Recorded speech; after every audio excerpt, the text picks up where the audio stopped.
জাতীয় প্রেস ক্লাবের সদস্য তাদের নিকট আত্মীয়দের জন্য ফ্রি মেডিকেল ক্যাম্পের আয়োজন করল ইনসাফ বারাকা কিডনি অ্যান্ড জেনারেল হাসপাতাল।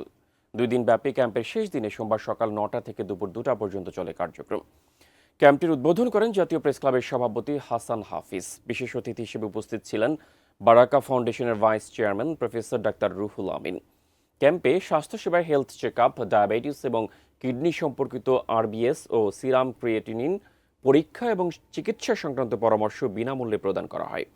এ ধরনের কার্যক্রমে বেসরকারি প্রতিষ্ঠানগুলো এগিয়ে এলে স্বাস্থ্যসেবা সবার দোরগোড়ায় পৌঁছানো সম্ভব হবে বলে মনে করেন ক্যাম্পে আগতরা। আর সামাজিক দায়বদ্ধতা থেকেই এই মেডিকেল ক্যাম্পের আয়োজন বলে জানান আয়োজক ইনসাফ বারাকা কিডনি অ্যান্ড জেনারেল হাসপাতাল কর্তৃপক্ষ।